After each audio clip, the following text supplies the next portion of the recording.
Once around the park, James, and don't spare the horses.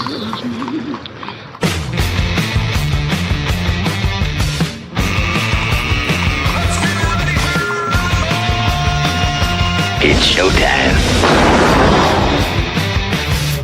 Indeed it is. It's showtime. Here we go. It's the Monday edition of On the Ledge, your Ontario Politics podcast, the daily edition. If you're just catching up with this, yes, we've gone from weekly during the writ period to Monday to Friday. And we try to record these later in the day, given, all of the stuff that's been going on, just not on the campaign trail, but we're keeping an eye on how it's affected by the Ottawa affairs, the leadership race for the Liberals. And Saturday was a tariff-fying day, although we had, I guess February 2nd came and the groundhog came out of his hole. We're not quite sure whether they're going to get 6 months or 6 years worth of tariffs. So we'll get into a little bit of that.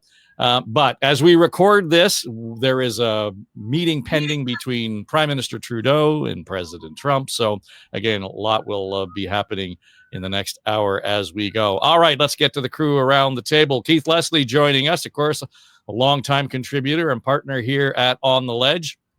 Tim Hudak is the former PC Ontario leader and a partner now at Council Public Affairs. And happy to welcome in for the first time, Monique Smith from Global Public Affairs. But Monique, let's start with you just because I want your perspective. We were talking last week just in terms of, what would go into the show and your role at one point as being Ontario's representative in Washington. So you've got a particular perspective on the election campaign, but also, what the hell's playing out in real life, terrifying time between Washington and Ottawa. Indeed, it is a terrifying time in Washington, Ottawa, and all across Canada. I was in Washington for 5 years. I was Ontario's first representative there. I spent a great deal of time talking to Americans about Canadian trade, Ontario trade, talking about tariffs and their impact on Canadians. I remember the morning well when Trump first initiated tariffs on aluminum and steel, and we all just kind of woke up and went, what? Why? Where? It was completely out of the blue, completely unexpected in the embassy by anyone who was working on the trade file. It really was focused on China, but Trump had determined that steel was coming in through the back door of Canada, and he was going to stop it. Again, no real consultation with Canada, no real telegraphing that it was going to happen. It just happened, and so now at least we find ourselves in very much similar waters, although to a much greater extent, but with a little bit of a timeline to prepare or somewhat prepare. And it seems a little bit of room to negotiate as the president and prime minister talked this morning and are going to talk again this afternoon before tariffs are to come into play tonight at midnight. So, well, before we get to the other guys, I just want to get your sense of the change in the tone here, Monique, because you just said, well, wow, that came out of the blue. In this case, we've seen it coming. In this case, we knew the number was big. It was going to be 25%. In this case, we seem to think that there's an appetite for it south of the border politically in terms of supporting the president, where before, there was some pressure for him to push back on these things. Do you get a sense of the difference and what that's going to mean for us? I don't think Americans are aware of what it's going to mean for them. I think they're starting to. I think we're starting to see that over the weekend. We saw some of the American political conversations turning to how this is going to impact Americans in their pocketbook, on their day-to-day lives. And I think that is going to have an impact on the president, although he keeps trying to kind of fluff it off as short-term pain. But I think there is certainly, there's a whole different tenor to this administration than the first Trump administration. We used to kind of look at their transition and think, is it never going to end the first time? This time they came in guns a-blazing, ready for action, having spent the last 4 years preparing for what they hoped would be another kick at the can, and they are taking full advantage of it. So I think Canadians have to brace themselves for a roller coaster with their American neighbors for the next 4 years. And certainly we're seeing that in spades in the first 2 weeks. Yeah, Tim, it was a real buckle up moment. Just your, what kind of a grade were you giving the Prime Minister and his team with their response on Saturday night? Pretty solid. Pretty solid. I thought the tone was right. It was with reluctance, sadness, not in anger, but serious. It appears to me, Dave, did their homework in terms of what the retaliatory measures, would be, strategically targeted at states that have influential Republicans in them, and put some pressure there. And then that was followed by some provincial actions, including Premier Ford here in Ontario, saying we're going to take the American-based alcohol off the shelves of the LCBO altogether. Look, I think that there is, I'll tell you my alternative plan later if you like, but I think what we need to do here is first, you stand up and show that you're serious. I think if we caved in right away, Trump would simply ask for more. But then you do what appears to be happening today, you negotiate. Fentanyl seemed to be out of the blue in terms of a Canadian-American issue, but certainly, trading off with more investments in defense, tearing down interprovincial trade barriers, allowing more investment in highly regulated sectors, and hopefully a stronger immigration system. I'll argue, David, those trade-offs are actually good for Canadians. Mm-hmm. Yeah. And I think that's one of these things. If nothing else, it's certainly sharpened our attention here in terms of if not there, then where, and certainly good idea to look at home. And of course, the news today from the Premier on the campaign trail, building on your note, Tim, that is to say to remove American liquor from the stores at the LCBO. Starting today and until U.S. tariffs are removed, Ontario is banning American companies from provincial contracts. Every year, the Ontario government and its agencies spend $30 billion in procurement, alongside our $200 billion plan to build Ontario. And I'm urging all 444 municipalities to do the same.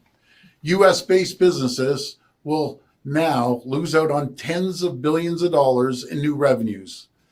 They only have President Trump to blame. We've gone one step further. We'll be ripping up our contract with Elon Musk's Starlink. Ontario won't do business with people hell-bent on destroying our economy.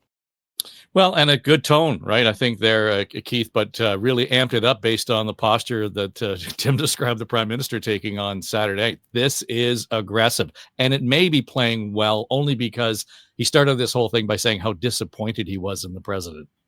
Oh, he does every time, and he starts with, God bless America, and I love Americans, and I have business, and, he really does.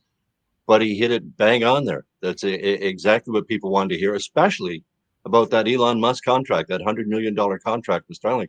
Rip that up. And why? Because this is Donald Trump's fault. And who's got Donald Trump's ear? Elon Musk. So that alone will get through to Trump. And I noticed Chrystia Freeland came up with an idea I talked about before. I talked about putting a tariff on Teslas, an import duty on Teslas. She wants 100% duty on Teslas, just like we put on the Chinese EVs. These are the kind of things that will get Musk's attention and thus far get Trump's attention. I think Doug Ford is playing it masterfully. I mean, election or not, I know he's campaigning on the taxpayers' dime, but this is exactly what people want to hear. And again, taking $1 billion of American product out of the LCBO, not just the stores. That means restaurants and bars can't restock. No American liquor products are coming through the LCBO, which distributes everything. And most of the other premiers have said the same thing in their liquor stores. American products are just coming off the shelves. It's not as if we're going to be told to buy Canadian. We can buy Italian wines, we can buy Spanish. Anyway, there's lots of options out there. And if you don't get your Kentucky bourbon, try some Irish whiskey. There's lots of options, and I think that's what Canadians are going to do. But I think for the most part, Premier Ford, as you asked about at the beginning, he's really hitting the right tone, and this is what Canadians need to see us do: stand up firmly, and maybe even, with an edge. You have to have some edge with it, even though we regret having to take this tone. But God damn it, we can't stand for this. Dave, I would just point out that Bonnie Crombie did firmly demand that we tear up that contract with Elon Musk last week. So it wasn't like a brainchild of the oh no, it wasn't there. They were responding to criticism. Absolutely, there was lots of criticism of that. Yeah, and I also, I also noted that there's restaurateurs who are taking the American listings off their menus. So, I do believe that we're starting to see a real full full frontal, all Canada, on side for this. I thought, just to Tim's point of the Prime Minister's speech on Saturday night, which I waited up for and tuned in Saturday night at 9. I thought it was a good speech. I thought he hit the right tone, and I actually loved the juxtaposition between him and his reasoned approach, saddened, going over the history of our shared past and how Canada's always been there for Americans. And then we flip to the news and we see where, real life Canadians are booing the American national anthem. I thought it gave both that diplomatic and that guttural reaction to how we feel we're being treated by the Americans in this. Yeah, I want you to respond to that, Tim, because I've heard people in media this morning, particularly Thomas Mulcair was just beside himself to the idea that we Canadians would boo the national anthem. And I thought, you know what, sometimes the bully to stop him needs a good kick in the nuts just to slow him down. And if that's our way of expressing it, you know what, go for it. I get that it's un-Canadian for sure, and maybe that's why it catches people by off by surprise. We got you on mute there, pal. It really is. It's human nature, even if not necessarily Canadian nature. I do, or we could go a bit too far. But I understand how people can react that way at a game. This is a good opportunity for me to present my alternative, right? Like, what do you do when you're confronted by a bully? One theory is you stand up to the bully. The other one is you join the bully and pick on somebody smaller. So we could also position our troops to go after Greenland, Dave. That's my alternative that I want to put on the table here today, and send our Navy to Panama while we're at it. Oh my God. You're laughing. Signing up to the left. There we go. There was video just before that video of the weekend of the different sporting events. There was video posted from, I think it was about 10 years ago at Maple Leaf Gardens, where the woman singing the American anthem lost her mic and cut out, and the entire arena finished the American anthem full-throated all the way through. So that's how we normally really feel. That for sure. African American, we're stepping in. We're right there. Well, and I think it gets their attention. Yeah. Right? Getting Americans' attention that we're not happy and there's something you should maybe take note of. And I thought that, the American stations yesterday morning, the talking heads on Sunday morning, we're talking about this. We're talking about Canadians booing the national anthem, and they're upset. And suddenly Americans are looking, going, why are we upsetting Canadians? This makes no sense. And that's the point. It makes no sense. So one of the things that we heard in the Premier's conversation was he was encouraging other municipalities across the province to do the same as the province is doing vis-a-vis procurement and contracts. And I thought it was interesting that Mayor Chow got out in front of that based on the work they're doing right now with the Toronto budget. I've instructed the city manager to immediately coordinate with our federal and provincial counterparts so that we respond with one voice confronting this economic attack. Through this coordination, the City of Toronto, with its $78 billion budget, will have a Toronto Action Plan. The action plan includes a Buy Canadian initiative, a citywide push to put our locally made products and services first. It includes a review of the city government's procurement policies and contracts. And we invite other municipalities across the GTA, Ontario, and Canada to join together and do a Buy Canadian, Team Canada policies. You're probably looking for a music bed there at the end, Keith, just to sort of play her out a little bit. But I think the sentiment is interesting. Two things. I think it's important that she show some leadership vis-a-vis government, standing aside government, whatever level it is or whatever party alignment it might be. The second thing is it may well be symbolic, but this is the largest municipal government in the country. So if anybody's going to do it, it should be Toronto. Absolutely. And let's face it, it's larger than many provinces as far as its budget goes. So this is crucially important that a municipality the size of Toronto take this kind of lead.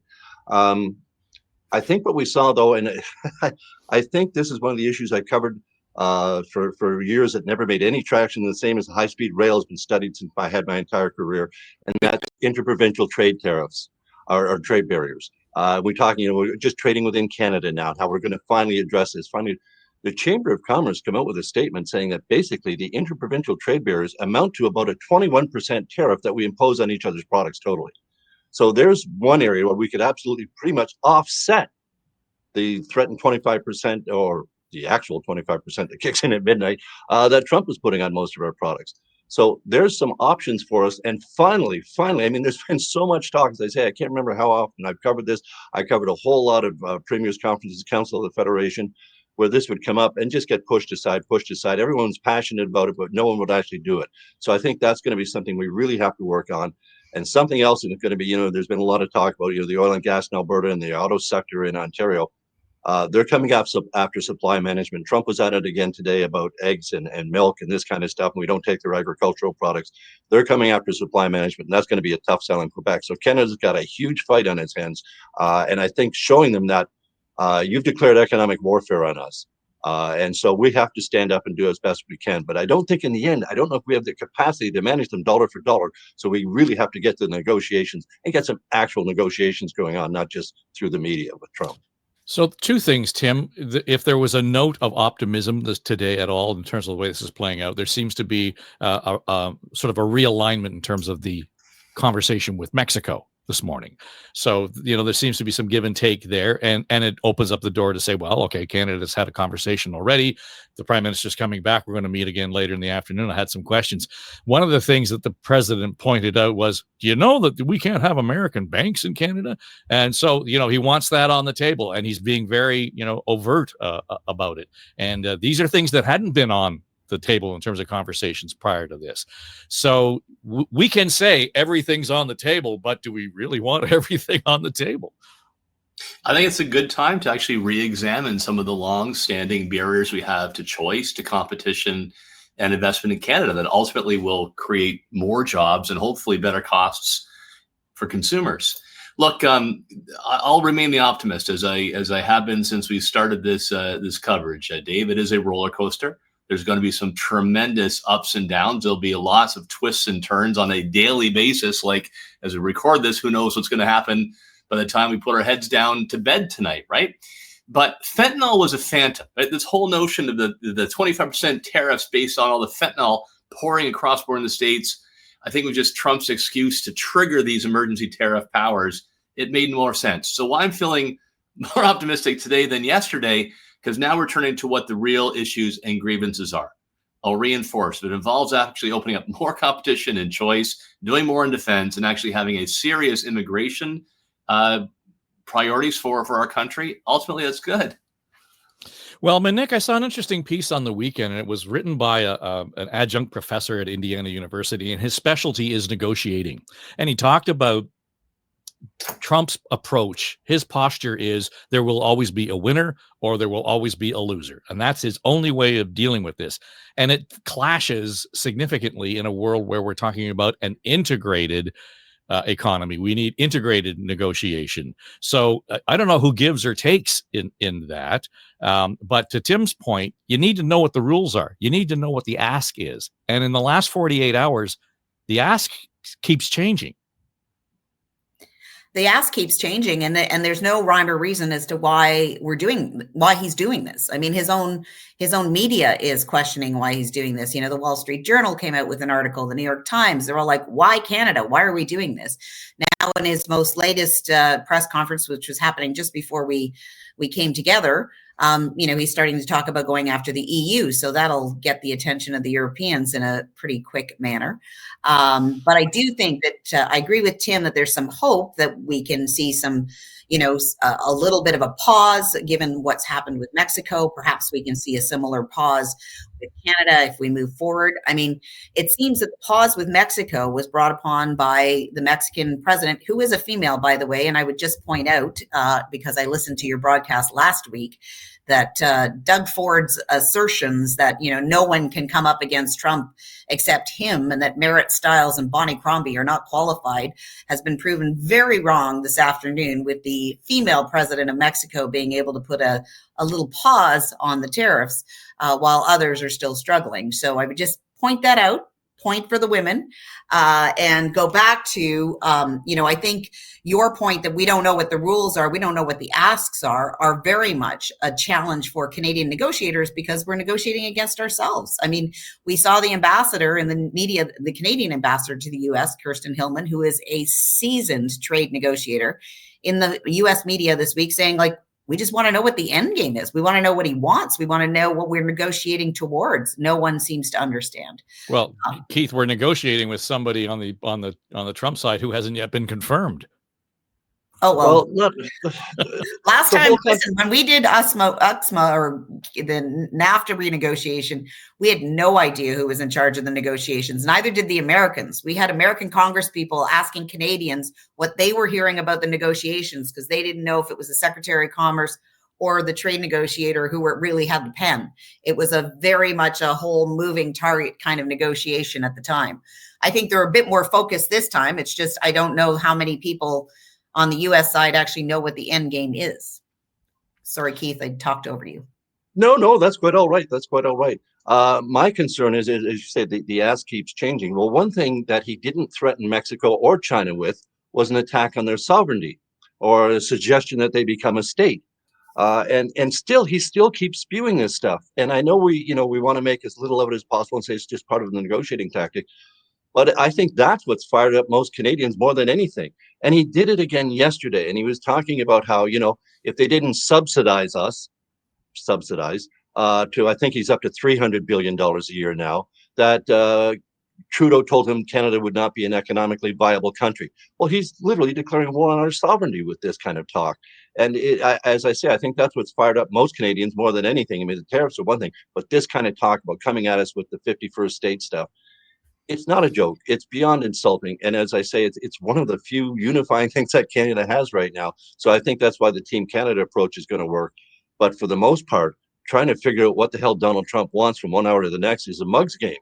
And even for the media, I mean, we all vowed after last time, we learned in the first Trump presidency, and he learned too, that anything he says, no matter if he goes on all damn day, will get jumped on and covered by all the media, the mainstream and all the new media types, social media and different platforms. He can't lose. His platform is forever. And he's, as Monique said, and he's discussed today about the European Union trade deficit being $350 billion. So he's going after them as well. So it's not just Canada, but back to my first point, Canada, other than Greenland and the Panama Canal, Canada is the only neighbor that he's actually threatened with. We'd like your land because we know that you've got, and we know what he really wants. The same with the Greenland. He wants critical minerals and he wants our water. Tim, the whole conversation seems absurd, in the extreme, but the more keeps saying it, the more concerning it gets because he keeps repeating it. Over the weekend, and I'm sure you heard, and I saw the Economist piece on it as well, the whole question, okay, now there's joining the United States is one thing, joining the EU is another thing. And there are problems with that geographically and based on the constitution of the European Union and so on. But, it sort of opened up the conversation where we were talking earlier about provincial trade barriers, that we really should be looking at opportunities where we can strengthen our trade, where we can strengthen our economic connections. And that's a good place to do it. And I realize the current free trade agreement in Europe is phasing itself in, but does that accelerate it at all? Or does that change the complexion of this conversation? Yeah, a few issues on the table, and I'll link it back to Olivia Chow's video earlier on as well. I still don't like. There's the expression you need to take Trump seriously, but don't take him literally. I don't believe that the Republicans would want to add Canada into their electoral college, a country that voted for Trudeau 3 straight times. Are you kidding me? They don't want us anywhere near an American ballot. So I don't buy that. I think it's a way of belittling actually our prime minister. I don't take it seriously. I actually take Greenland seriously. The American economy is so huge. I can make every Danish person super rich to hand over Greenland. I think that might be something that actually does happen. Look, the fact is that I don't think Trump actually has a grand strategy here. I think he likes the attention. He likes putting pressure on us. And as long as we give him something he can describe as a win, he could sell anything to the red hat crowd. So maybe it's actually an opportunity for us to put some of the things on the table we discussed. He can call it a win and we move forward together. To Olivia Chow, what I worried about there is, as I mentioned earlier, I thought that Prime Minister Trudeau's tone was on the money. More sadness than an anger, but serious. I worry that some politicians might look a little too joyous. Trump is a great villain to go after. He can appeal to anti-Americanism in Canada. So I think we need to be careful with too much energy on the angry side. And I do hope some of that energy actually goes to what can we put on the table that will benefit Canadians at the end of the day, including knocking down interprovincial trade barriers. So, Tim, I would say that your leader is in Ontario the most joyous about fighting Trump, because that's the whole reason why he called this election. That's the whole reason why we're in this mess. And I would argue that part of the reason that we're not getting to interprovincial trade negotiations. And Keith, I totally hear you. We talked about it at the Council of the Federation in 2013. I was there. And here it is, 2025. We're still having that same conversation. But if we were to seriously have a conversation about interprovincial trade, we'd need all the premiers to have their heads in the game. Being in the middle of an election, an unnecessary election, an election that's purely opportunistic and solely called in order to gain a 4-year mandate, is not helpful to Ontarians or to the rest of Canada in negotiating any interprovincial trade agreements. So I would just put that out there as one of the many, many reasons why we shouldn't be in a provincial election right now.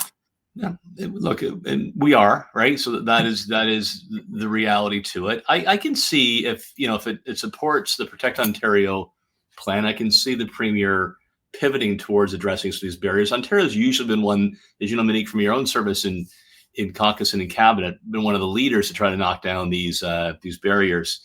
But yeah, and I think Premier Ford's tone is usually right. Like when you saw him on CNN the other night or in Fox, I think he's hitting the tone very well. Sometimes, he might go to 11, like talking about cutting off electricity to the states. I think that's not where you want to go at this point in time.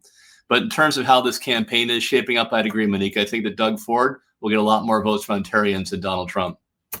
So, Keith, let's just flip it up to Ottawa for a second, because, Chrystia Freeland was very quick to respond, and Mark Carney's been talking about this off and on, and being the two front runners for the Liberal leadership and the Prime Minister's chair in the next few weeks.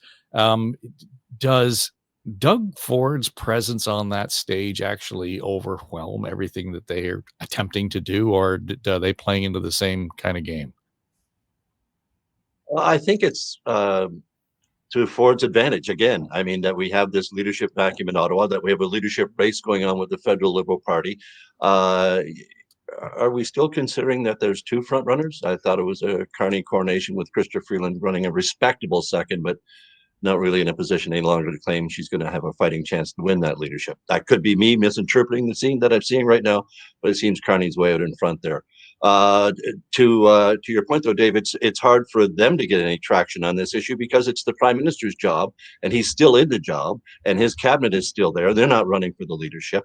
They're out there dealing with this this Trump issue, as is Doug Ford, and the whole Captain Canada thing, as we've discussed, especially with a hard hat and a vest. Doug Ford just couldn't be more in his element, and it's really working for him.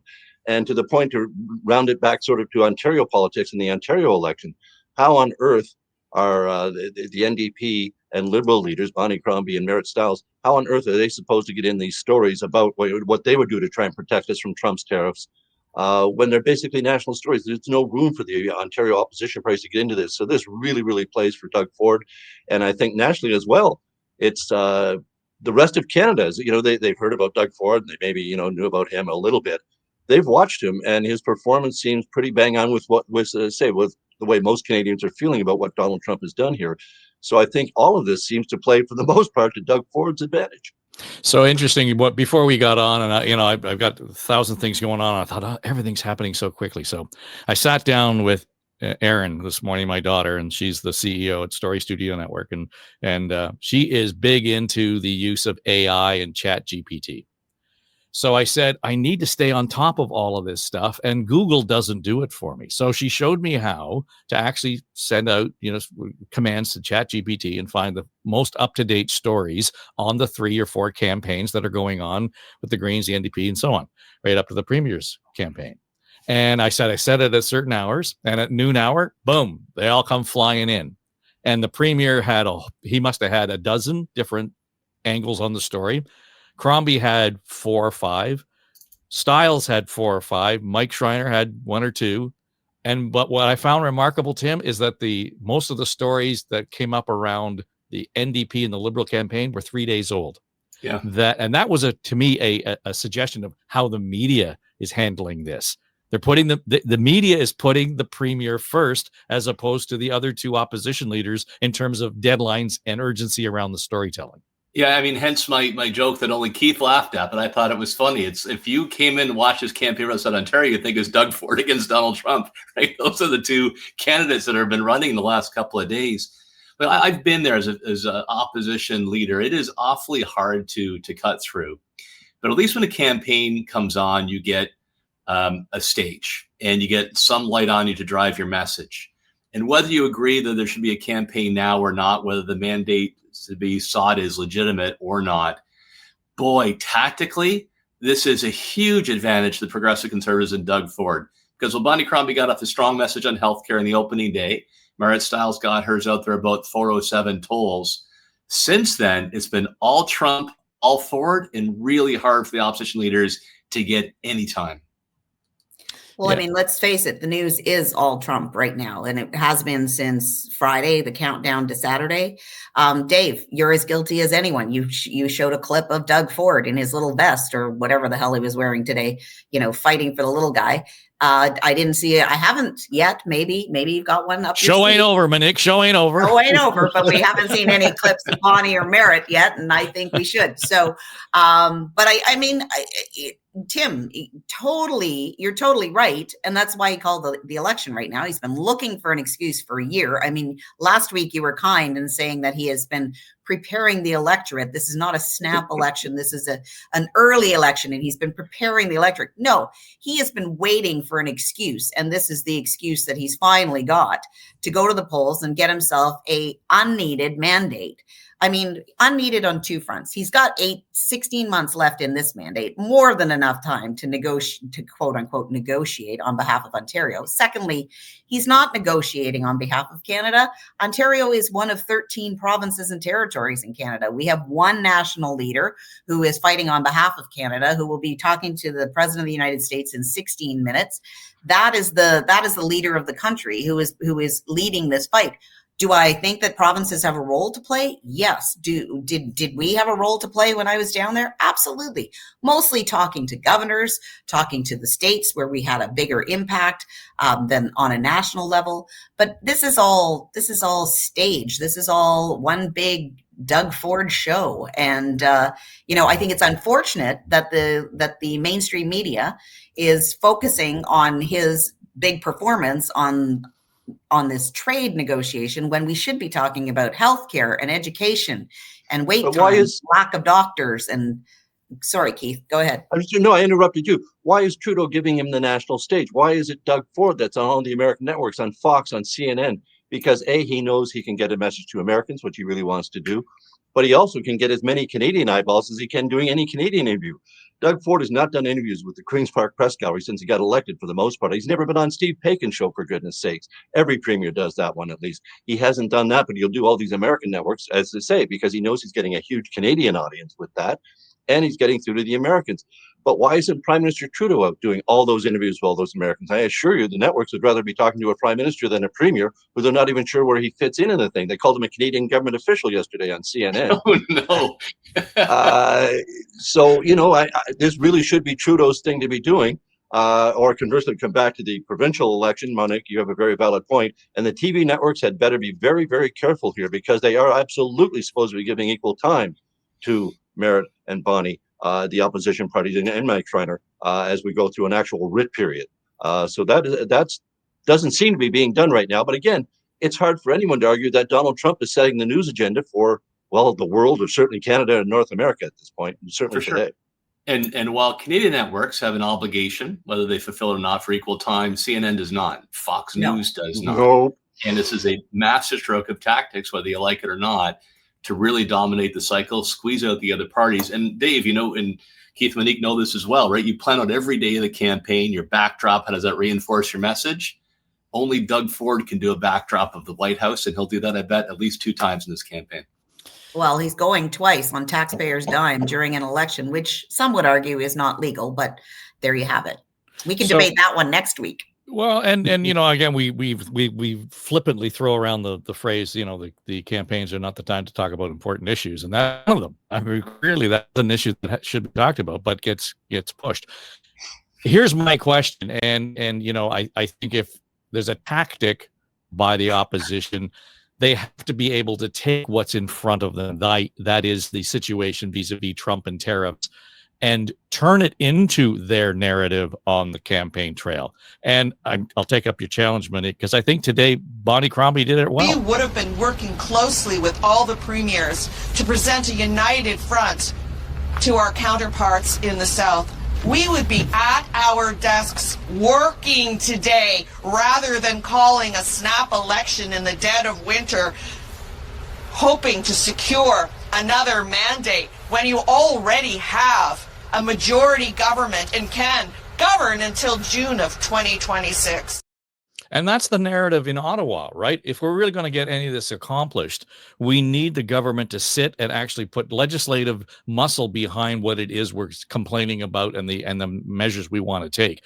And I know politically in Ottawa, that's not going to happen because there's a fear that the Tories will defeat the Liberals and so on, and that'll get lost in the scramble. But the message is, Keith, I think the right one. Like, we should be working. We should be at our desk right now working the problem. Absolutely. But, you don't need everyone working the problem when you've got Doug Ford out solving it all for us. And that's essentially the message we're being given, isn't it? That the legislature is almost irrelevant. When Ford was pushed and they said, well, if I have to, I can recall the cabinet. We can, take any action we need to take right away, which is technically true. But it does point to, and I think Monique's point and many others have made it, it is very, very valid. This election was not necessary other than to secure Doug Ford another 4-year mandate when he's got 16 months left in his current mandate and a very large majority with which he could do whatever he wanted in the legislature. The legislature should be sitting right now. But he's not only, not running a campaign platform. He said, well, the details will be in the budget. Well, there won't be a budget presented before the legislature resumes either. So this is a way of Doug Ford playing the system again. You can't blame him. The system is set up there for premiums to take advantage of it, but he's absolutely making it clear that this is all on him and that the legislature is almost irrelevant to the cause of Ontario's big projects, such as the huge, they're spending $200 billion on infrastructure projects, all these sorts of things that he doesn't really want to debate because, if he gets in the legislature and starts having to take questions every day on hospitals, on shortage of family doctors, and overcrowding ERs, and hallway healthcare, as well as homelessness and the housing file that they've so tremendous. They've just blown the housing file, which is their signature file. They can't build homes for some reason. So there's a lot of vulnerabilities there. But it's just going to keep him. Donald Trump seems to be just playing right into Doug Ford's hand, and I think we're going to continue to see that. Well, Tim, the idea of the budget, I think to me right now is a red herring, because if he had put a budget on the table, last week and they were still sitting, the budget would mostly be meaningless in terms of how do you actually deal with the outcome or the effects of the tariffs, because we still don't really know how they're going to play out. So the budget has to be a response to the tariffs and what we see in terms of the landscape. No? Oh yeah, for sure. And then, programs to adjust to the impact and actions to accelerate investments in infrastructure, job creation, et cetera, as a counterbalance. But look, I'd be the contrarian here. I think if you have a cover story and you stick to it, you can carry it through an election campaign. We often talk about David Peterson, but I don't think this is Peterson deja vu all over again. John Chrétien successfully had an early election and defeated Stockwell Day. And in Nova Scotia, Tim Houston talked about a better deal on healthcare, a better deal for the federal government, and stuck to it. I think you can. And I believe that enough Ontarians will find it plausible that with the most unpredictable person in the White House that can threaten our interests, having a premier who's there as long will pass the sniff test. Bottom line on this one, I think every time that Bonnie Crombie is talking about managing the Trump thing better than Doug Ford, I think is a losing day. If you were talking healthcare or education, these things that are being ignored, that should be more successful. Marit Stiles has spent a lot of time contrasting with the two leaders and not enough about what the NDP would do differently. I'm the contrarian here. I think the more they talk about Trump, the more they're helping Doug Ford. Well, but the more they just talk about healthcare and all those issues, it gets ignored because we're talking about Trump, though, Tim. Exactly. I mean, you got to try to drive that as cleverly as you can, and in social media, and go outside the press, call the press out on it. I could be wrong. I just think if you're saying that I could manage Trump better than Doug Ford in the situation, it's going to be tough unless he screws up. On the other side, Monique, what the premier's doing, I know it'll gall you to admit it, but it's pretty good politics. But you know what happens tomorrow? What happens at 3:00 if Trump says, "Okay, let's put the tariffs on hold for 30 days"? That takes us through to the end of the election. What is Ford going to be fighting about? I mean, if we get the tariffs put on hold, which is a possibility, we're seeing it happening in Mexico, and tomorrow's panel will have a whole different discussion happening. But if we do, then where does Ford go? Then do we get to talk about healthcare? Then do we get to talk about the fact that, people can't find doctors? Then do we get to talk about the $1 billion spa at Ontario Place? Then do we get to talk about the $1 billion cost of putting beer in the freaking corner stores? Who cares? Like, there are so many things going on in this province that need to be addressed, that need to be the focus. And I think, we've got a federal government that's doing its best to negotiate, to figure out what Trump wants and to represent Canada. I don't discount that provinces have a role, but it should not be the only role, and it should not be the focus of this election. Well, on the NDP side of things, though, and I think they're trying again to be focused on the outcomes and the anticipated effects of the tariffs. And Marit Stiles was doing her thing around protecting, particularly union jobs in the First, we have to defend jobs and look after our people. And here's how we're going to do that. We're going to work with Ontario employers, workers, and their unions to defend auto jobs right here in Ontario and all across the province, Oshawa to Windsor and everywhere else. We're going to do the same for all trade exposed industries, providing direct support, creating new supply chains, very important, and finding new export markets to keep workers employed as we deal with the shock of these tariffs. Keith, the thing about all of this, as we've heard it unfold, and I think the most complicated discussion will always be around the auto industry. The energy is pretty cut and dry. You can see how that would play on both sides of the border. We can talk about our bourbon and our wine and all of those things.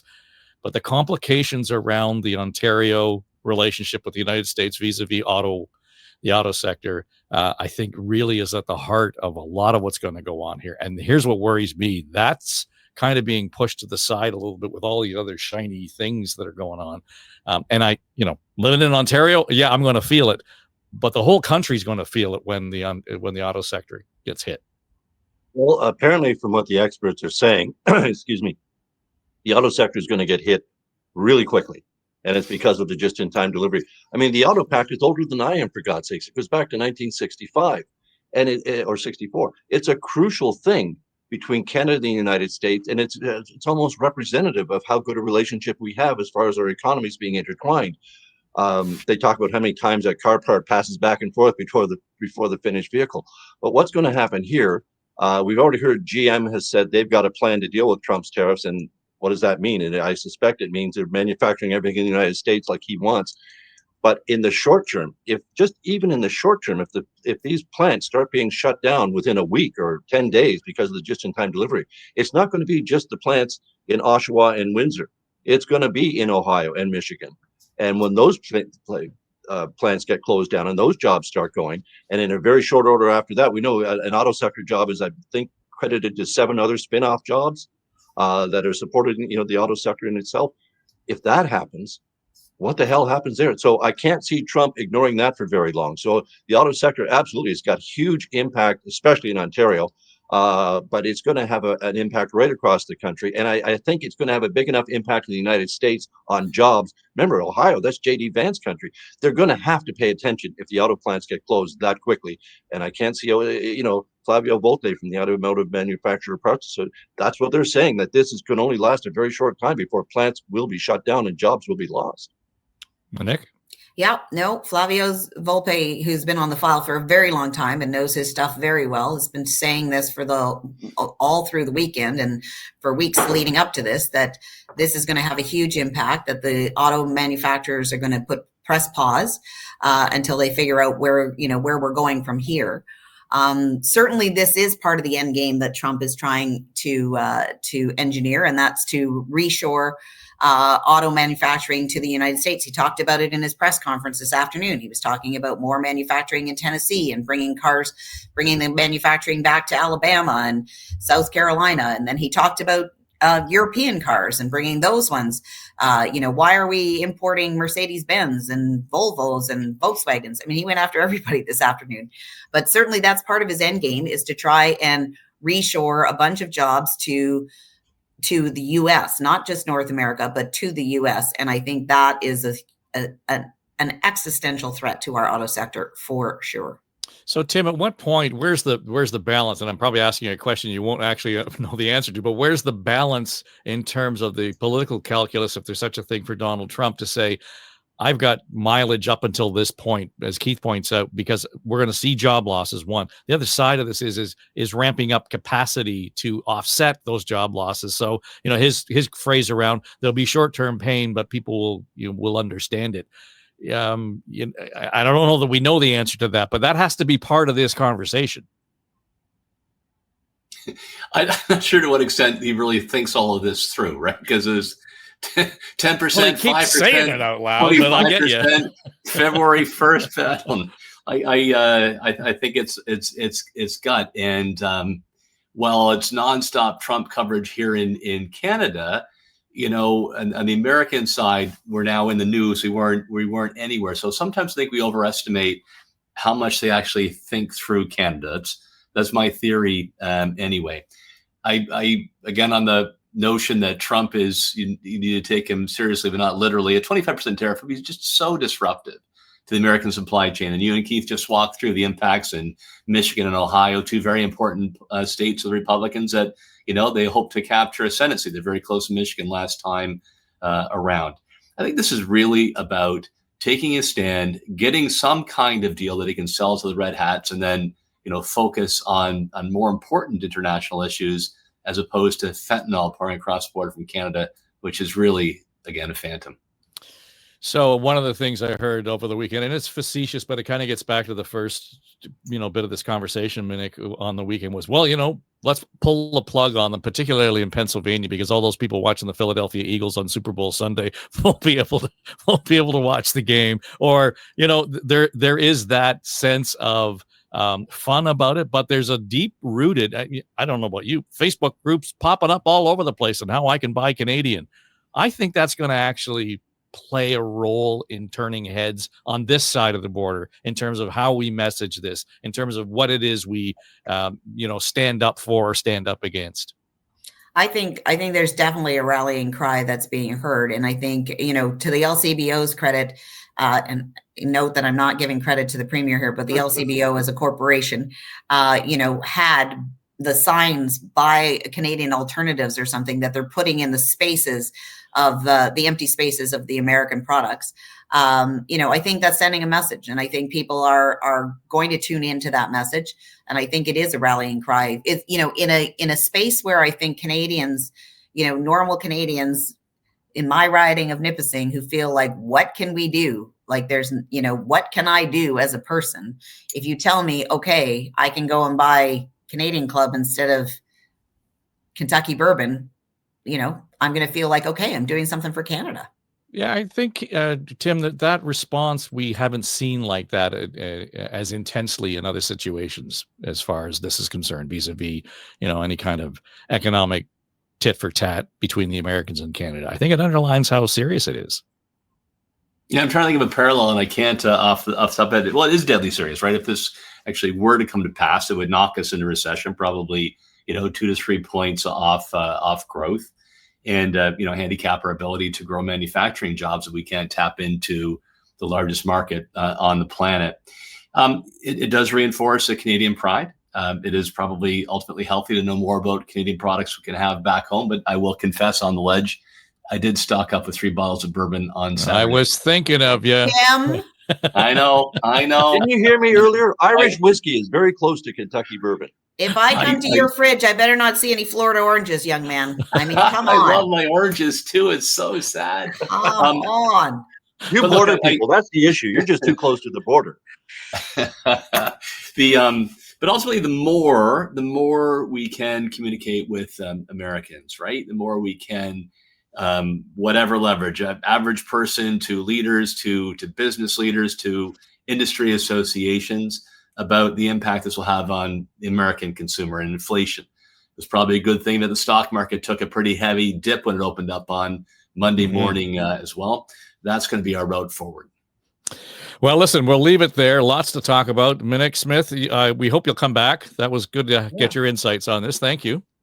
Thank you. I'll definitely be back. Indeed. Keith Leslie is here, and of course, Tim Hudak. They are the usual suspects here on the ledge, and they'll be back at it on Thursday in their regular spot. So that will be good. And just a reminder, if you are listening on the podcast apps, it's Apple, iHeart, Spotify, all of that. Of course, if you're listening there, you can also watch us on the YouTube. And what we'll try to do is we post them on my YouTube channel as well as LinkedIn and Facebook. So if you see it pop up into your feed, make sure to share it. And if you've got anything to say or to add to the show or the conversation and you want to have your say, go to my website, davetrafford.com. Click the talkback message there. And we've got room for you to have a 90-second comment. So you don't have to take the full 90 seconds, but hit the button, leave your message, and we'll be happy to pass it along. All right. All right. So that'll do it for us. Today is Monday, February the 3rd. The president and the prime minister are 3 minutes into their conversation if they're keeping their schedule. As we wrap things up on The Ledge, your Ontario Politics podcast, the Daily.